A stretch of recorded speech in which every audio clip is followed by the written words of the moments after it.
പ്രവാസ ലോകത്തെ വാർത്തകൾ. ചൈനയ്ക്കും ഇന്ത്യക്കുമിടയിൽ നേരിട്ടുള്ള വിമാന സർവീസുകൾക്ക് ധാരണ. ഇരു രാജ്യങ്ങളും തമ്മിലുള്ള ബന്ധം കൂടുതൽ ഊഷ്മളമാകും. ചൈനീസ് വിദേശകാര്യമന്ത്രി വാങ് യിയുടെ ഇന്ത്യ സന്ദർശനത്തിനിടെയാണ് നിർണായക തീരുമാനമുണ്ടായത്. ഇരു രാജ്യങ്ങൾക്കുമിടയിൽ യാത്രാ വിസ, ബിസിനസ് വിസ, മാധ്യമപ്രവർത്തകർക്കുള്ള വിസ എന്നിവ എളുപ്പത്തിൽ ലഭ്യമാക്കാനും ധാരണയായി. ഇത് ഇരു രാജ്യങ്ങളിലെയും സഞ്ചാരികളെയും വ്യവസായികളെയും സഹായിക്കുമെന്ന് വിദേശകാര്യ മന്ത്രാലയം അറിയിച്ചു. ദോക്ലാം സംഘർഷത്തിന് പിന്നാലെ നിർത്തിവെച്ച വിമാന സർവീസുകളാണ് കോവിഡ്-19 മഹാമാരി കാരണം വീണ്ടും വൈകിയത്. ഇന്ത്യയിൽ നിന്ന് ടിബറ്റിലെ കൈലാസ പർവ്വതത്തിലേക്കും മാനസരോവർ തടാകത്തിലേക്കുമുള്ള തീർത്ഥാടനം അടുത്ത വർഷം പുനരാരംഭിക്കാനും ഇരു രാജ്യങ്ങളും സമ്മതിച്ചു. ട്രംപ് ഇന്ത്യക്കെതിരെ താരിഫ് ചുമത്തിയ ശേഷം ഇന്ത്യ-ചൈന ബന്ധം കൂടുതൽ മെച്ചപ്പെടുന്നതിന്റെ സൂചനയാണ് ഇക്കാര്യത്തിൽ വ്യക്തമാകുന്നത്. ഇത് യുഎസിന് വലിയ തിരിച്ചടിയാവും. അതിർത്തിയിലെ 3 വ്യാപാര കേന്ദ്രങ്ങളായ ലിപുലേഖ് ചുരം, ഷിപ്കില ചുരം, നാഥുല ചുരം എന്നിവ തുറക്കാൻ ഇരു രാജ്യങ്ങളും തമ്മിൽ ധാരണയായി. അതേസമയം ഷാങ്ഹായ് സഹകരണ ഉച്ചകോടിക്കിടെ ചൈനീസ് പ്രസിഡന്റ് ഷീ ജിൻപിങ്ങുമായി പ്രത്യേക ചർച്ച നടത്തുമെന്ന് പ്രധാനമന്ത്രി നരേന്ദ്രമോദിയും അറിയിച്ചു. News desk MyFin TV.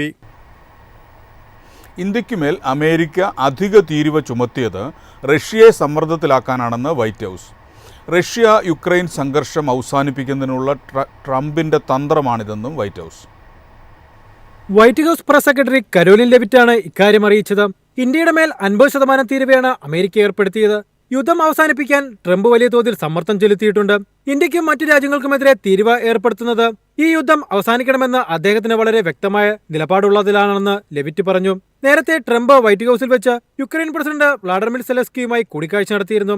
യുദ്ധം അവസാനിപ്പിക്കുന്നതിനെക്കുറിച്ച് ചർച്ച ചെയ്യാൻ ത്രിരാഷ്ട്ര കൂടിക്കാഴ്ചയ്ക്ക് താൽപര്യമുണ്ടെന്ന് ട്രംപ് സൂചിപ്പിച്ചു. സമാധാനം സ്ഥാപിക്കുന്നതിനുള്ള ട്രംപിന്റെ പ്രതിബദ്ധത കാരണമാണ് പുടിനുമായുള്ള കൂടിക്കാഴ്ച കഴിഞ്ഞ 40 മണിക്കൂറിനുള്ളിൽ യൂറോപ്യൻ നേതാക്കളെ വൈറ്റ് ഹൗസിൽ എത്തിച്ചെന്ന് പ്രസ് സെക്രട്ടറി പറഞ്ഞു. News desk MyFin TV. Saudi അറേബ്യയുടെ ദീർഘകാല താമസ പദ്ധതിയായ പ്രീമിയം റെസിഡൻസിക്ക് മികച്ച പ്രതികരണം. 1.5 വർഷത്തിനിടെ ലഭിച്ചത് 40,000-ലധികം അപേക്ഷകൾ. ആഗോള പ്രതിഭകളെയും നിക്ഷേപരെയും രാജ്യത്തിലേക്ക് ആകർഷിക്കാനായി കഴിഞ്ഞ വർഷമാണ് ദീർഘകാല താമസ പദ്ധതി സൗദി അറേബ്യ പ്രഖ്യാപിച്ചത്.